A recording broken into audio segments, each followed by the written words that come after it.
నమస్తే. ఎన్నో ఆధ్యాత్మిక కార్యక్రమాలు మన ఛానల్‌లో ప్రసారం అవుతూ ఉంటాయి. ధర్మానికి రూపంగా నేను భావిస్తూ ఉంటాను. తండ్రిలా భావిస్తూ ఉంటాను. మనందరికీ సుపరిచితులు. ప్రముఖ ఆధ్యాత్మిక అలాగే మీకెటువంటి ధర్మ సందేహాలున్నా, ఇక పూజకి సంబంధించి మనం నిత్యం చేసే పూజలకి సంబంధించిన సందేహాలున్నా ఖచ్చితంగా కామెంట్ బాక్స్‌లో తెలియచేయండి.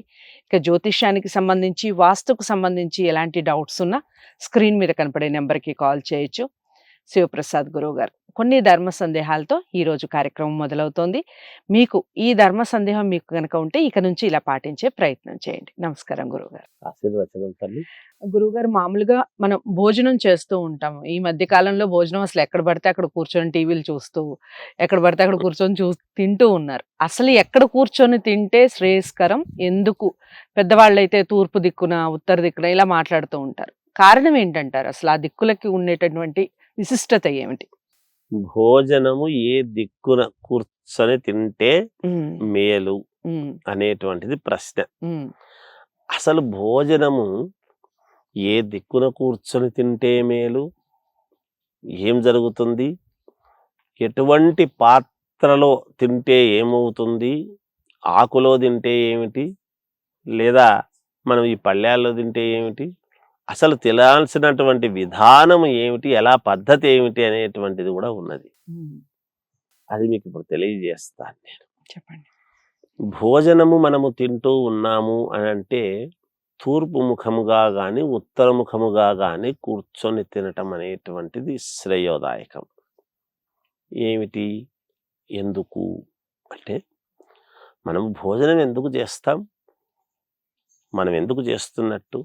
మన ఆరోగ్యము బాగుండటం కోసము. ఎంత ఆహారము తీసుకోవాలనో తగినంత ఆహారము ప్రతిరోజు మనం తీసుకుంటూ ఉంటాం. బ్రతకడము కోసము తినటం, తినటము కోసము బ్రతకడము కాదు అని చాలా మంది చెబుతూ ఉంటారు. అయితే ఈ బ్రతకడము దేనికి? మనం ఏం చేస్తున్నాం? ఏదన్నా ఒక ఉన్నతమైనటువంటి ఇది చెయ్యాలి అని అనుకున్నప్పుడు భగవంతుడిచ్చినటువంటి ఇదిని మనము ఆరోగ్యముగా ఉండాలి అని అనుకున్నప్పుడు తూర్పు ముఖముగా కూర్చొని భోజనం చేయటం అనేటువంటిది సాంప్రదాయము, అది శాస్త్రము కూడా. ఎందుకు? తూర్పున సూర్య భగవానుడు ఉదయిస్తున్నాడు కాబట్టి. మరి రాత్రిపూట గురువు గారు రాత్రిపూట తింటున్నాము కదా అని కూడా అనుకోవచ్చు. రాత్రికైనా తూర్పు ముఖముగానే కూర్చొని తింటే శ్రేష్టం ఏదైనా. ఎందుకంటే ఆరోగ్యాన్ని ఇచ్చేటువంటి వాడు సూర్యుడు.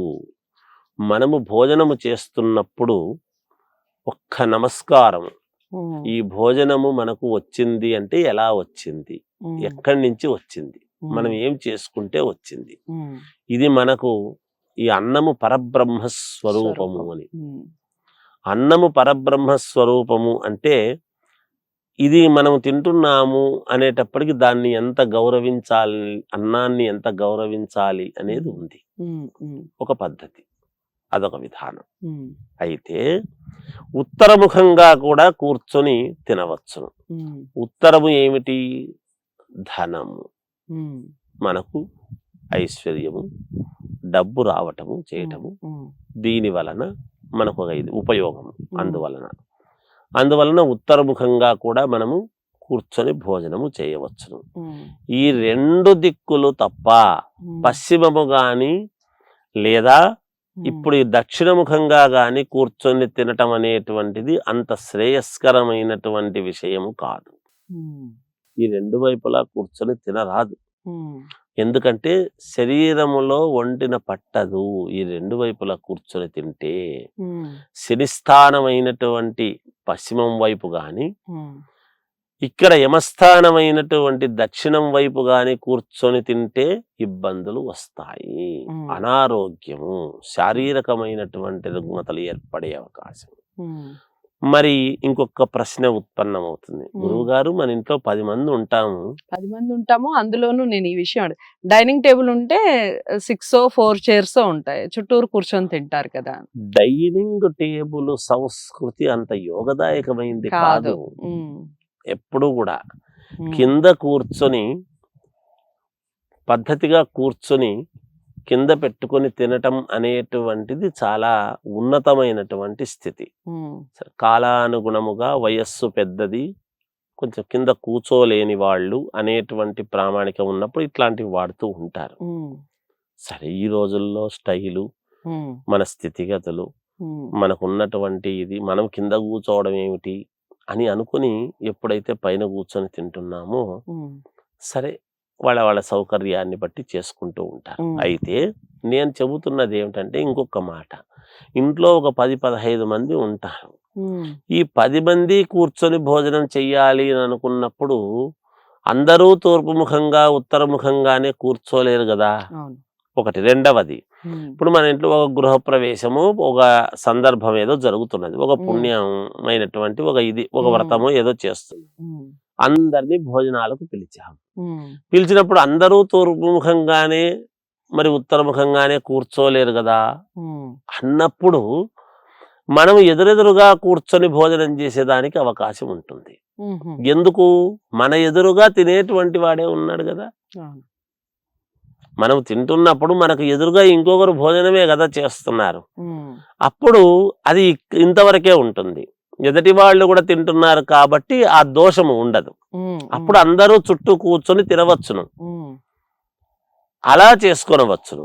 కానీ మనము రెగ్యులర్ గా ఇంట్లో ఉండేటువంటి వాళ్ళము, ఇంటి యజమాని, ఇంటి యజమానురాలు కావచ్చు, మిగతా వాళ్ళు కావచ్చు, ఎవరైనా సరే మామూలుగా తూర్పు ముఖంగా గాని ఉత్తర ముఖంగా గాని కూర్చొని భోజనము చేస్తే వాళ్లకు ఆరోగ్యము, ఐశ్వర్యము రెండూ రావాలి అంటే ఇటువైపు కూర్చొని మనం తినాలి. ఇంకొకటి, ఇక్కడ కొంతమంది తెలుసో తెలియకో మంచం మీద కూర్చొని గాని ఆ ప్లేట్ భోజనం పెట్టుకొని వచ్చినటువంటి ప్లేట్ మీద పెట్టుకొని తింటూ ఉంటారు. అలా మీద పెట్టుకొని తినటం అనేటువంటిది శ్రేయస్కరము కాదు. అలా మీద పెట్టుకొని తినేటువంటి వాళ్లకు తింటూ ఉంటారు, బానే ఉంటుందని అనిపిస్తుంది. కానీ ఆ కుటుంబంలో డబ్బు నిలువ ఉండదు, నిరంతరము ఖర్చు అవుతూ ఉంటుంది, వస్తుంటుంది, పోతుంటుంది. లక్ష్మీదేవి స్థిరంగా ఉండాలి మనింట్లోనే అని అనుకున్నప్పుడు కొన్ని పాటించాల్సినటువంటి నియమాలు ఉంటాయి. వాటిని దృష్టిలో పెట్టుకుని ప్రతిదీ కూడా ఉదయం లేచినప్పటి నుంచి రాత్రి పడుకునే వరకు కూడా ఒక పద్ధతి ప్రకారముగా మనము ఏదన్నా వేరే ఊరికి వెళ్ళాము అంటే ఎంత జాగ్రత్తగా కారులో వెళ్ళి అంతే జాగ్రత్తగా లెఫ్ట్ వైపు నెమ్మదిగా రావటం చేయటం అనేటువంటిది ఉంటేనే కదా ఇల్లు చేరుతాం. అలాగే ప్రతిరోజు ఉదయం నుంచి రాత్రి పడుకునే వరకు మనము పాటించాల్సినటువంటి పద్ధతులు గనక పాటిస్తే నిత్యము డబ్బు వస్తుంది, డబ్బు నిల్వ ఉంటుంది, ఆరోగ్యం బాగుంటుంది, ఇంట్లో అంతా కూడా మనశ్శాంతిగా ఉండటానికి జరుగుతుంది గాక. ఇది దాని చాలా అంటే చాలా చక్కగా చెప్పారు. భోజనానికి సంబంధించి ఎటువైపున కూర్చొని తినాలి, ఎందుకు తినాలి, ఎలా తినడం వలన మనకి ఐశ్వర్యం, ఆనందం, సుఖశాంతులు ఉంటాయి మన ఇంట్లో. ఈ విషయాలన్నీ వీడియోలో తెలుసుకున్నాం. తప్పకుండా ఇలాంటి వీడియోస్ అందరికీ చేరువ కావాలి. ఈ మధ్య కాలంలో గురువుగారు చెప్పినట్టుగా మంచాల మీద కూర్చొని తినడం కానివ్వండి, పైన కూర్చొని తినడం ఈ కామన్ అయిపోయింది అందరి ఇళ్లల్లో కూడా. అవి పాటించకూడదు, దానివల్ల వచ్చే దుష్పరిణామాలు ఏ విధంగా ఉంటాయి అనేది కూడా చక్కగా వివరించారు గురువుగారు. వీడియోని లైక్ చేసి షేర్ చేయండి, ఛానల్ని సబ్స్క్రైబ్ చేసుకోండి. మరో మంచి వీడియోతో మళ్ళీ మీ ముందుకు వస్తాను. నమస్తే.